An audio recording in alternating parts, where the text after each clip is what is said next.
পায়রাডাঙ্গা শাখার উদ্যোক্তাদের নতুন বছরের শুভেচ্ছা জানাই। আর যারা উপস্থিত হয়েছেন তাদেরও শুভেচ্ছা জানাই। নতুন বছর শুরু হয়েছে। বছরটা অনেক ইঙ্গিতবাহী, এসেছে অনেক আলো নিয়ে। আমরা সেই আলোকে বরণ করে নেওয়ার চেষ্টা করছি। স্বামীজির জন্মদিন উপস্থিত, যোগানন্দজির জন্মদিন পেরিয়ে এলাম। আর এক যোগানন্দ আমাদের নলিনীদারও জন্মদিন এসে গেল। তো আগামী সোমবার 13ই জানুয়ারি শ্রী নলিনীকান্ত গুপ্তের জন্মদিন। আর এই দিনটি বিশেষভাবে উল্লেখযোগ্য। শ্রী অরবিন্দ সোসাইটি অশোকনগর শাখায় শ্রী অরবিন্দের পূত পবিত্র দিব্য দেহাংশ প্রতিষ্ঠা দিবস, সে উপলক্ষে অনুষ্ঠান আছে। 9 তারিখ শ্রী অরবিন্দ সোসাইটি শিলিগুড়ি শাখায় শ্রী অরবিন্দের পূত পবিত্র দিব্য দেহাংশ প্রতিষ্ঠা দিবস। 9 তারিখ ব্যারাকপুরেও শ্রী অরবিন্দ ভবনেও শ্রী অরবিন্দের পূত পবিত্র দিব্য দেহাংশ প্রতিষ্ঠা দিবস। ছোট্ট করে জানিয়ে রাখলাম, যার যেখানে সম্ভব হবে উপস্থিতির আসবেন, সবার জন্যই দ্বার উন্মুক্ত থাকবে। অশোকনগরে 4:20 থেকে সম্ভবত অনুষ্ঠান শুরু। আজকে কল্যাণদা সব ব্রাঞ্চের গ্রুপগুলোয় আমাদের যে হোয়াটসঅ্যাপ গ্রুপ আছে তাতে দিয়ে দিয়েছেন, আপনারা সম্ভব হলে আসবেন। আমিও যাওয়ার চেষ্টা করছি অশোকনগরে, একটু বলার জন্য ওরা বলেছেন শ্রী অরবিন্দের দিব্য দেহাংশ সম্পর্কে বলার জন্য। তো সেজন্যই নয়, যদি সম্ভব হয় আসবেন। আমরা লাইভ ডিভাইন তো পড়ছি, সেই আগের দিন যেখানে পড়েছিলাম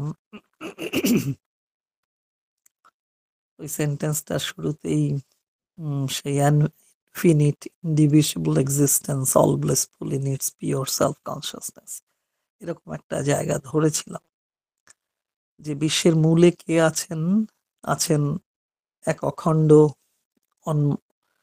অনন্ত সন্মাত্র। তো তিনি তো ইনফিনিট, তাই অনন্ত, অখণ্ড তাই ইনডিভিসিবল। তার এই অনন্ত এবং অখণ্ড সত্তাই সন্মাত্র সত্তা।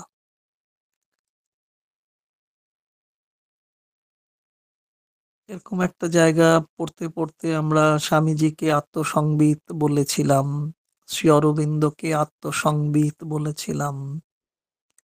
তারা শুদ্ধ সত্তা। স্বামীজির জন্মদিনও এসে গেল। আর আমরা দক্ষিণ 24 পরগনার অধিবাসী, আমাদের সবচেয়ে আনন্দের দিন স্বামীজির জন্মতিথিতেই ভগীরথ সাহেব, সেই প্রখ্যাত ইঞ্জিনিয়ার ভগীরথ সাহেব এসেছিলেন আমাদের এই দক্ষিণবঙ্গ, যাকে পাতালপুরী বলা হতো। সেখানে অনন্ত সাগরের সঙ্গে মিলিত করে দিলেন গঙ্গাকে। আমাদের ভগীরথ শ্রী অরবিন্দ, গঙ্গা হলেন অতিমানস দেবী, অতিমানসেশ্বরী শ্রীমা। অনন্ত অখণ্ডের সঙ্গে তার মিল করিয়ে দেওয়া হলো।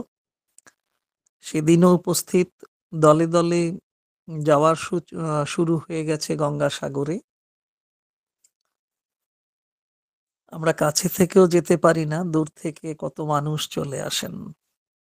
তো সেখানে দ্য ডিলাইট অফ এক্সিস্টেন্স কিভাবে কাজ করছে শ্রী অরবিন্দ লিখছেন। আমরা যে সেন্টেন্সটি পড়ব, লিঙ্কে দেখেছেন প্যারাগ্রাফ 16 16 নম্বর প্যারাগ্রাফে সেন্টেন্স নাম্বার 3 আমরা আজকে পড়ব। The delight of its existence is at first self-gathered, absorbed, subconscious in the basis of the physical universe.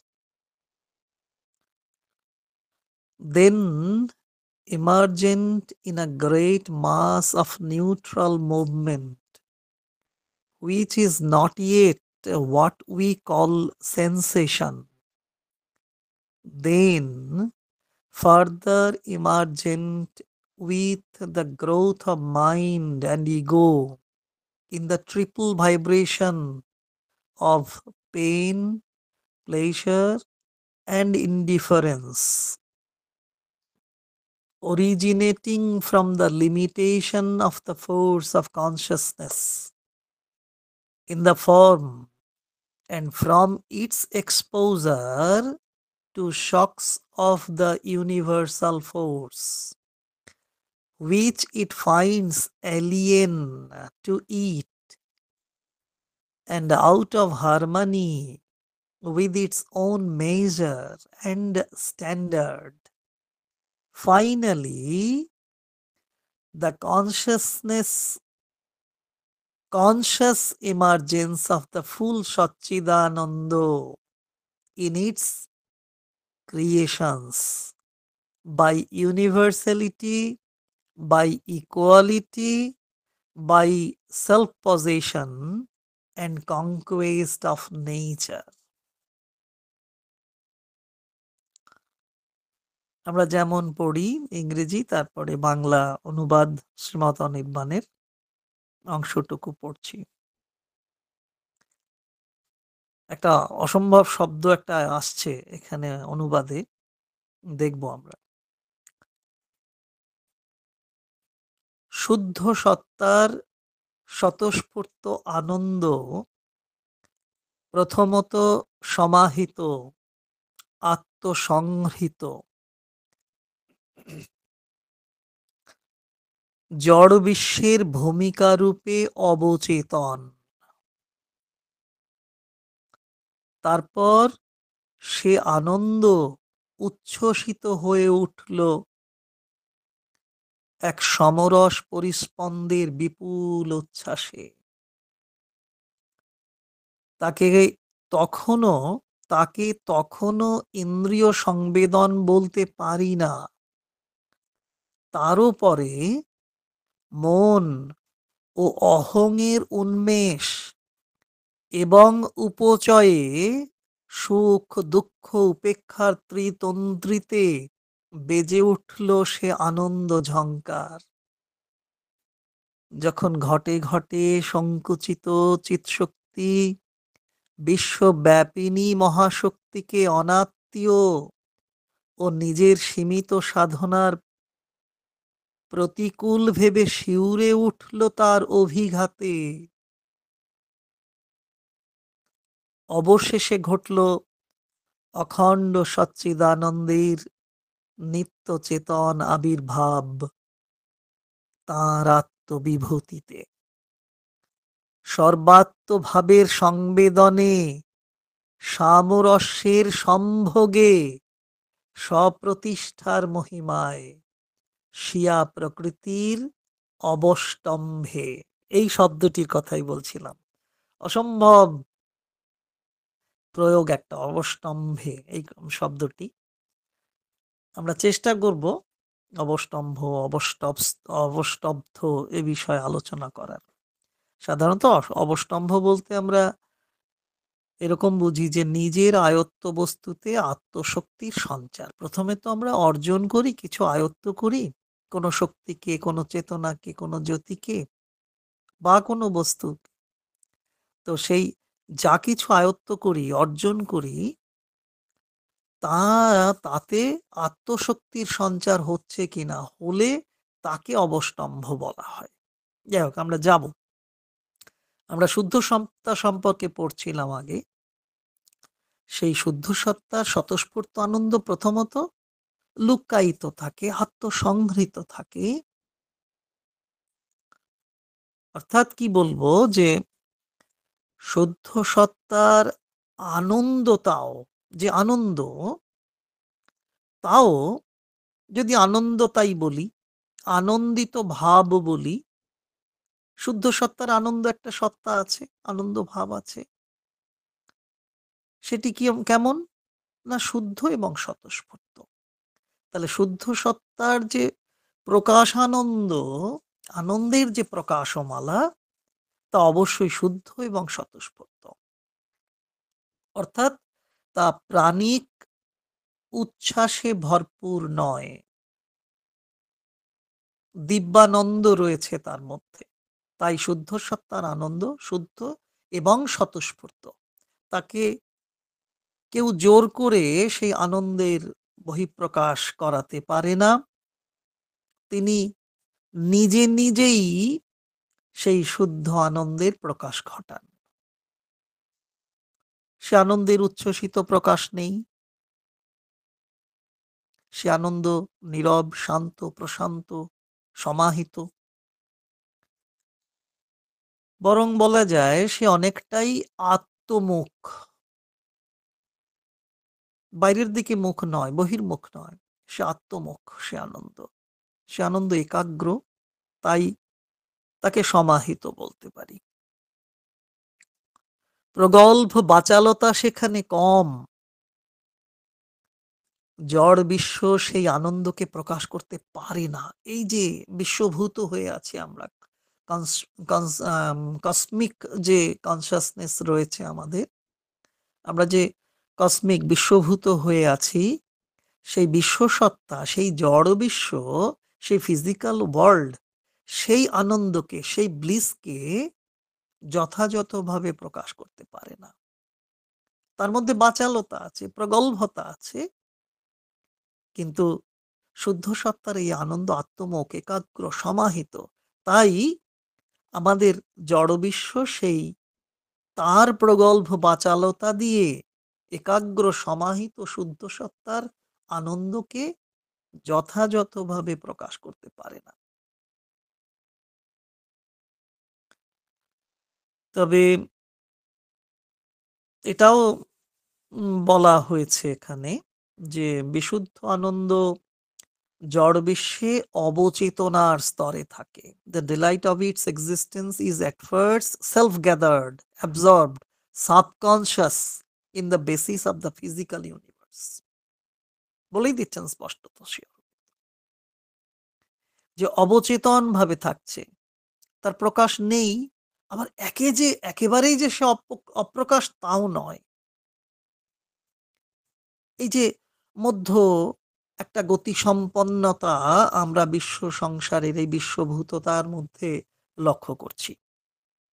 তাই বিশুদ্ধ আনন্দ এই জড় বিশ্বে অবচেতনার স্তরে রয়েছে।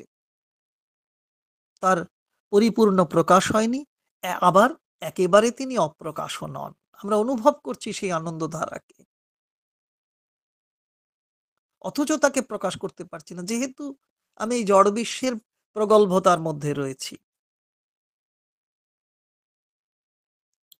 এই অবচেতনা কিসের ইঙ্গিত করে?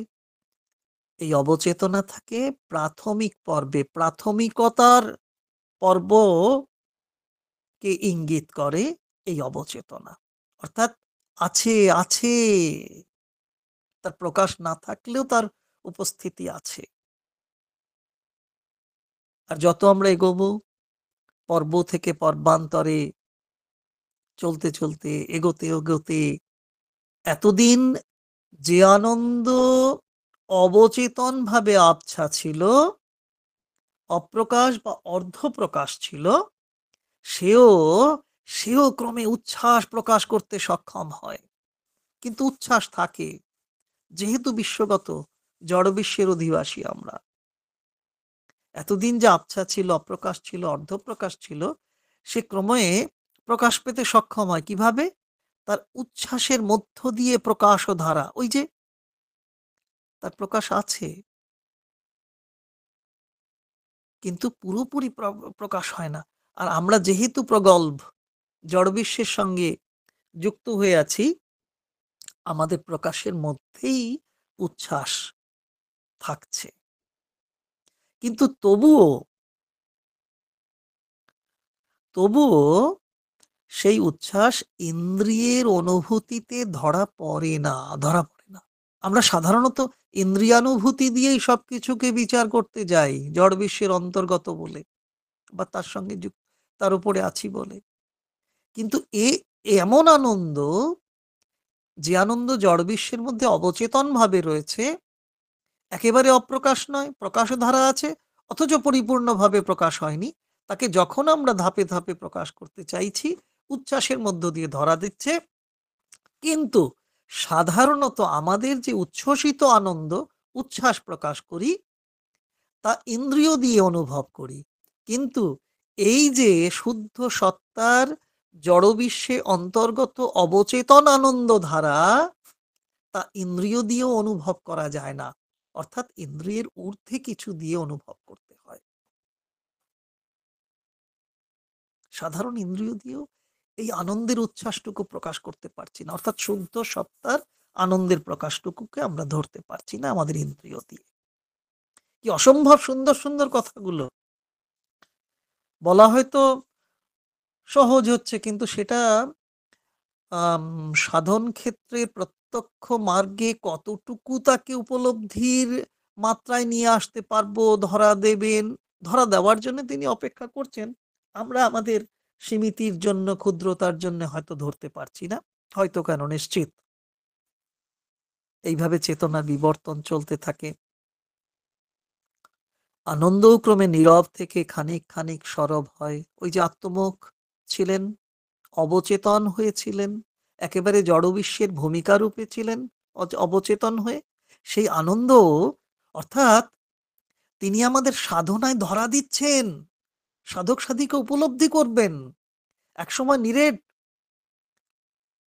নিরেট ছিলাম, কিন্তু ধীরে ধীরে সেই আনন্দ যে অনুভূতিতে ধরা পড়ছে, অর্থাৎ সাধনা পর্বে পর্বে এগোচ্ছে, তাই শুদ্ধ সত্তার আনন্দ সাধক সাধিকার কাছে তার স্তরে নেমে আসছে, বা সাধক সাধিকার চেতনা উন্নত হচ্ছে, তাই আনন্দ ধারাকে কিছু কিছু মাত্রায় ধরা পড়ছে। তাহলে মনের সীমানায় সেই আনন্দ ধরা পড়ছে, বেশ। কিন্তু তাতেও যে ওই যে মনের ক্ষেত্রে ধরা পড়ছে, ফলে কি হয়, আমাদের অহংবোধ আবার জাগ্রত হয়, খানিকটা অহং আসে। হ্যাঁ, এই যে অহং ধারা, তারও তো অহংয়ের লীলাও চলছে, অহংয়ের প্লে চলছে, খেলা চলছে। সেও এসে দানা বাঁধে, যে মনে যখন তোমার আনন্দ এসেছে, অহংও ঢুকে পড়তে পারে। মন ও অহং এর প্রকাশ তাহলে ধীরে ধীরে হচ্ছে। একদিকে মনের মধ্যে আনন্দ ধারাকে অনুভব করছি, আবার অহং এসে তার মধ্যে ঢুকে পড়ছে। তাহলে মন এবং অহং এর প্রকাশ হচ্ছে, আর প্রকাশ হতে হতে আমাদের মধ্যে সুখ আসছে, মনের আনন্দ সুখ নিয়ে আসছে। আবার তার মধ্যে যখন অহংকার ঢুকে পড়ছে, অহং বোধ ঢুকে পড়ছে, সেই আনন্দ, মনের আনন্দের মধ্যেও গ্লানি কিছুটা মাত্রা ঢুকে পড়ছে, ফলে দুঃখ আসছে উপেক্ষা, তাকে অতিক্রম করবার জন্য, না বাবা ওর থেকে দূরে থাকবো, উপেক্ষা আসছে। কখনো সুখের আনন্দ, কখনো দুঃখের আনন্দ, কখনো বা উপেক্ষার আনন্দ নিয়ে সাধক চলতে থাকছেন পর্ব থেকে পর্বান্তরে। তাতে কি হচ্ছে? তাতে মন এবং অহং সায় দিচ্ছে, সমর্থন করছে। মানসিক অহং, মানসিক অহং মানসিক অহং কি বলবো, যে মানসিক অহং চিৎশক্তির বিকাশ ও প্রকাশকে সংকুচিত করে রাখে। মানসিক ব্যাপ্তি আছে, কিন্তু যতক্ষণ আমাদের মনসম্প্রদায়, মনোবিস্তার অহংরাজ্যের মধ্যে গণ্ডিবদ্ধ হয়ে আছে, ততক্ষণ চিৎশক্তির বিকাশ এবং প্রকাশ সংকুচিত থাকে। সে চিৎশক্তির পূর্ণ বিকাশ হয় না, পূর্ণ প্রকাশ হয় না। ভিতরে ভিতরে বিকাশ হয়, প্রকাশ থাকে না। কারণ ওই অহং কিছু কিছু ক্ষেত্রে বাধার প্রাচীর হয়ে দাঁড়ায়। ফলে বিশ্বব্যাপী যে মহাশক্তি, তাকেও নিজের বলে মনে হয় না। আমরা বিশ্ব সংসারে আছি, তাহলে বিশ্বব্যাপী যে শক্তিলীলা, সেটাকেও আর নিজের বলে মনে হয় না। কারণ ওই যে অহং এসে আমার চিৎশক্তির বিকাশ করতে দিচ্ছে না, পরিপূর্ণ প্রকাশ করতে দিচ্ছে না, সংকুচিত করে রাখছে। চিৎশক্তিই তো এই বিশ্বব্যাপী মহাশক্তির প্রতীক। সেই চিৎশক্তির যখন যথাযথ বিকাশ এবং প্রকাশ হচ্ছে না, ততক্ষণ বিশ্বব্যাপী যে মহাশক্তি অর্থাৎ চিৎশক্তির প্রকাশ, তাকে আমি ঠিকঠাক বুঝে উঠতে পারছি না। তখন মনে হচ্ছে কি, ওই অহংজাত মন মনে করছে কি, পর, অনাত্মীয়, এলিয়েন বলে মনে করছে। হুম সেই মহাশক্তিকেও, সেই চিৎশক্তিকেও যেন অনাত্মীয় বলে মনে হচ্ছে। কে আমাকে নাড়া দিচ্ছে, কে আমাকে জাগিয়ে তুলছে, কে আমাকে রোমহর্ষণ করছে। এ বোধহয় আমার পরিচিত কেউ নয়। এরকম সন্দেহ দানা বাঁধে সাধকের জীবনে। অথচ ভিতরে ভিতরে চিৎসত্তা জাগতে চান, উত্থিত হতে চান, কিন্তু অহং তাকে দাবিয়ে রাখে বলেই তাকে আমরা অনাত্মীয় মনে করি, পর মনে করি, বিদেশি মনে করি। কিন্তু সেই আনন্দের আঘাতে, সেই আনন্দের অভিঘাত আছে, আনন্দের তীব্রতা আছে। শুদ্ধ সত্যের সেই আনন্দ, তিনি তো ভেতরে আছেন, তার প্রকাশ হয়নি। চিৎশক্তির প্রকাশ হয়নি বলে, বিকাশ হয়নি বলে অহংকার তাকে আটকে দিচ্ছে। কিন্তু আনন্দ যে চিৎশক্তির বিভাব, প্রেম যে চিৎশক্তির বিভাব, সেই আনন্দের আঘাতে অহংকারে বন্দী যে সীমিত সাধনা ক্রমে ভয় পেতে থাকে। হেরে যাচ্ছে আমার অহংকার, সাধকের অহংকার পরাজিত হতে বসেছে, আনন্দের প্রাবল্য এসেছে, চিৎশক্তির বিকাশ এবং প্রকাশ ঘটছে। তাহলে আমাদের যে অহংকারে বন্দী থাকা যে সীমিত সাধনা, তাও ভয় পাচ্ছে।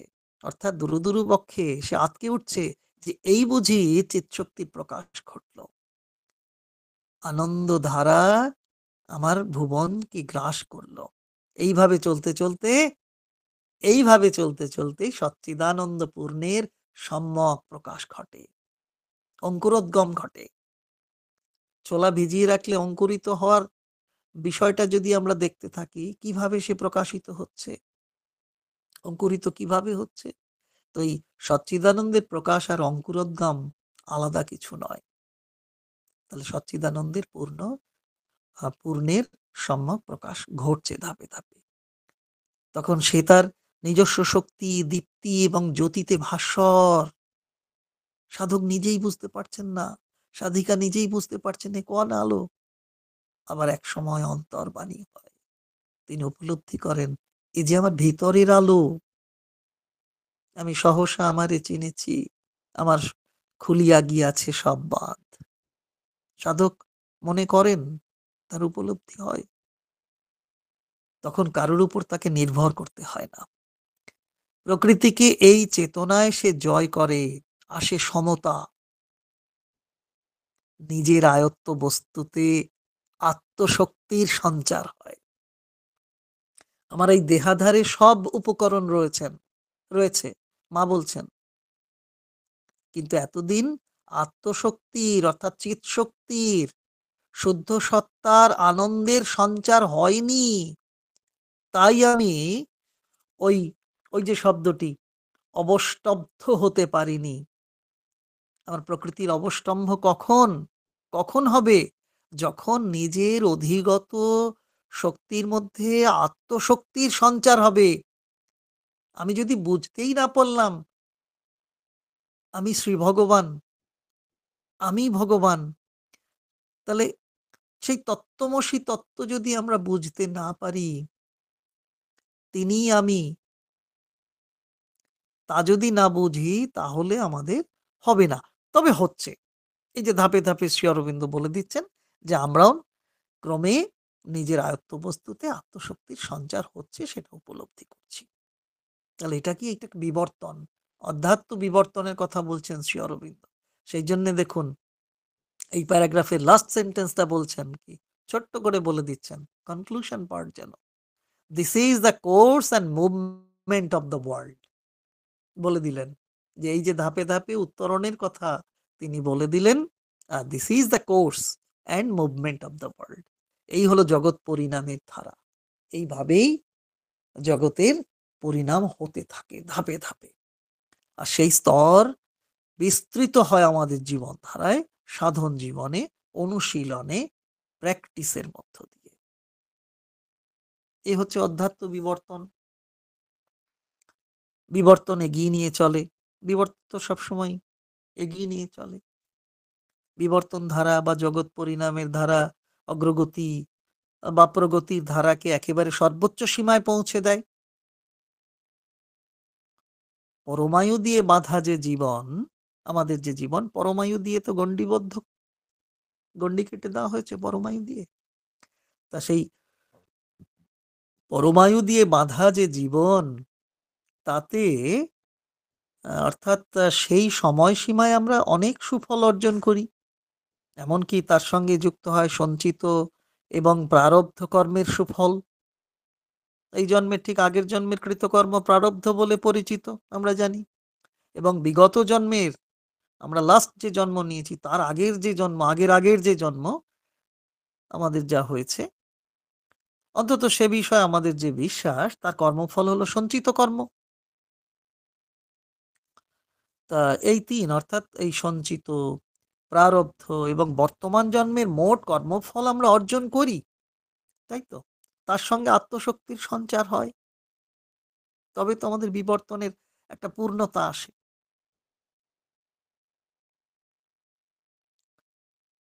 এবং খেয়াল করতে হবে, আমরা আত্মশক্তিতে সকলেই বলীয়ান। আমরা আত্মশক্তিতে সকলেই বলীয়ান। আত্মশক্তি হলো আর কিছুই না, আত্মশক্তি হলো পরমানন্দ সচ্চিদানন্দ শ্রী ভগবানের করুণাঘন আত্মা, চৈত্য সত্তা। তিনি আমাদের অন্তরের অন্তঃস্থলে অবস্থান করছেন এবং প্রয়োজনীয় সময়ে আমাদের অর্জিত বা আয়ত্ত করা কর্মফলে তার শক্তি সঞ্চার করছেন। কি আনন্দ! হুম? আমরা যতটুকু আছি, অনেক মঠ মন্দিরে লেখা থাকে না, এই জীবদ্দশায় তুমি যতটুকু পারো করো, বাকিটুকু আমার দায়িত্ব। গুরু লিখে রেখেছেন। তো আমরা দেখব যে প্রয়োজনীয় সময় আমাদের অর্জিত বা যে আয়ত্ত করা যা কিছু আমরা অর্জন করেছি, আমরা যা কর্মফল জমা করেছি, তাতে তার শক্তি তিনিই সঞ্চার করেন। স্মৃতিগ্রন্থ থেকে আমরা তো এই শব্দটি পাই। স্মৃতিগ্রন্থে তাকিয়ে আমরা জেনেছি অবষ্টব্ধ বলে। এই শব্দের বিশেষণ হিসেবে এখানে অবষ্টম্ভ, আম এই কথাটি শ্রীমত অনির্বাণ অনুবাদ করতে গিয়ে প্রয়োগ করেছেন। অত্যন্ত অসাধারণ শব্দটি অবষ্টম্ভ। অবষ্টব্ধ কথাটা তো আমরা স্মৃতিগ্রন্থে পাই। শ্রুতি স্মৃতি নেয়, তার মধ্যে স্মৃতিতে আমরা পাই। তো যাই হোক, অধ্যাত্ম বিবর্তনের পথে একটা সময় আসে, যখন যখন যখন উৎকৃষ্ট চেতনা প্রকৃতিকেও অতিক্রম করে যায়।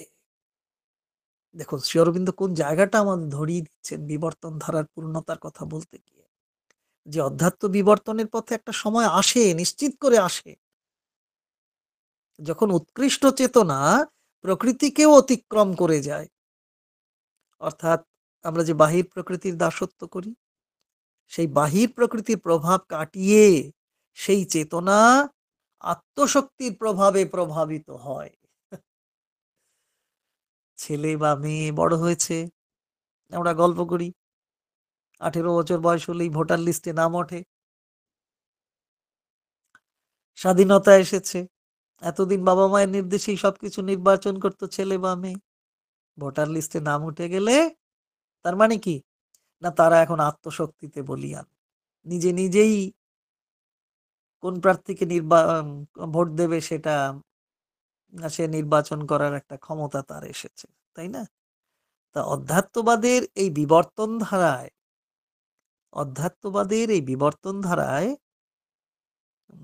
কি বলি যে সাধক সাধিকা কতগুলো নিয়ম কানুন ধরে চলতে থাকেন, বিধিবদ্ধ কিছু নিয়ম ধরে তো আমরা চলার চেষ্টা করি। তারপর সেই পথ চলা যদি যথাযথ হয়, পথ চলা যথাযথ হলে একসময় তারা বাইরের নিয়ম অতিক্রম করে ভিতরের আজ্ঞা পান। এই জায়গাটা, এই যে movement of the world, the course and movement of the world, আমি বলছি, জোর করেই বলছি এই কথাটা, যে পথ তো চলতে থাকি, কতগুলো নিয়ম কানুন ধরে আমরা পথ চলতে থাকি। তারপরে সেই পথ চলা একটা সময় নিশ্চয়ই যথাযথ হয়, যেহেতু আমরা একজন নির্দিষ্ট, আমার উচ্চ চেতনায় থাকা একজন বা দুজনের কাছ থেকে আমরা তো সহায়তা নিই। আমার পথ চলা যখন যথাযথ হয়, তখন নিশ্চয়ই তারা বাইরের নিয়ম অতিক্রম করে ভিতরের আজ্ঞা পাই আমরা, মানে আমরাই সাধক সাধিকা বর্গ। এই ভূমণ্ডলে অবস্থানকারী মানবী গণিত সাধক সাধিকা, তারা ভিতরে ভিতরে একটা আজ্ঞা পান। সেটা কিসের? সেই অনুযায়ী চলতে থাকেন, মানে ওই আত্মশক্তিতে বলীয়ান হয়েছেন, তার নির্দেশ পেয়েছেন, সেই অনুযায়ী চলেন। এটা বড় কঠিন, সেই নির্দেশ পাওয়া বড় কঠিন, তবে অসম্ভব। 17 নম্বর প্যারাগ্রাফ পড়া শুরু করার কথা, কিন্তু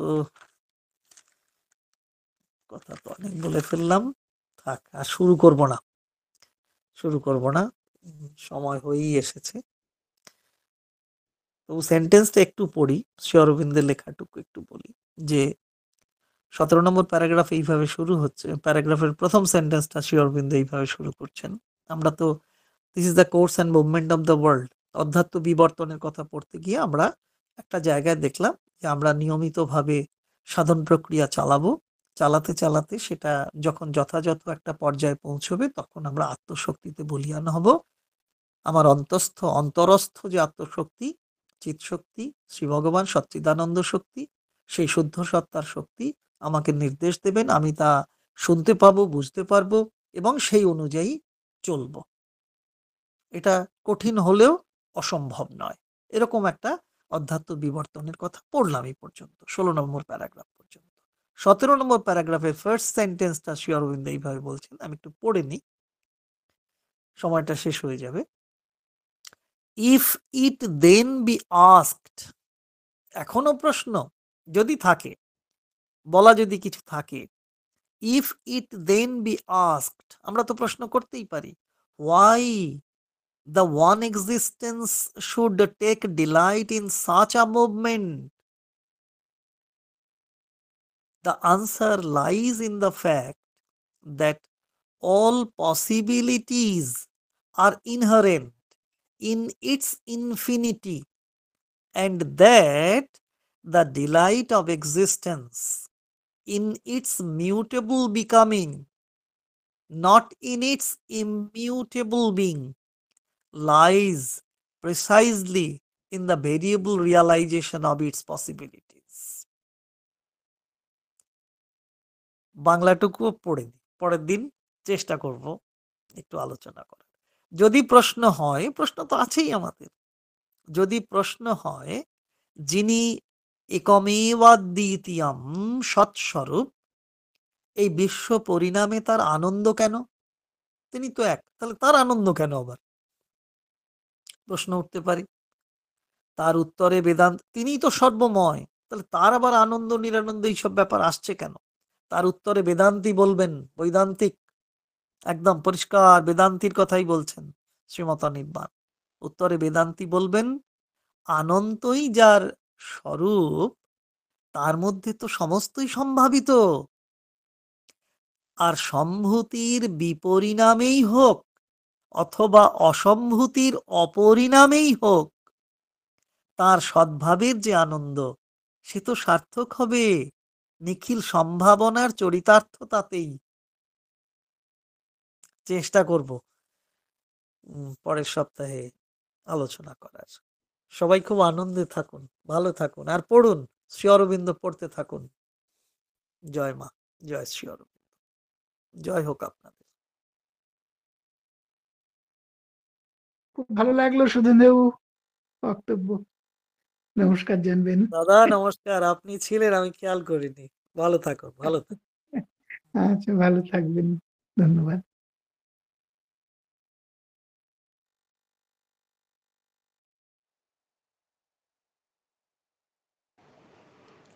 সবচেয়ে বড় পাওনা আমাদের লাইফ ডিভাইন পড়বার সাহস, বুঝবার সাহসটা আমরা পেয়েছি। এর জন্য সুধীন্দ্রদাকে ধন্যবাদ দেব না, কারণ যেটা করেছেন উনি বিরাট কাজ। এটা শুধু ধন্যবাদে তো হয় না, অসাধারণ লেখা, অসাধারণ পাঠ, অসাধারণ আলোচনা। সবাইকে শুভেচ্ছা জানাই, মায়ের প্রতি কৃতজ্ঞতা জানাই, শুভরাত্রি জানিয়ে আজকের অনুষ্ঠান আমরা এখানে শেষ করছি।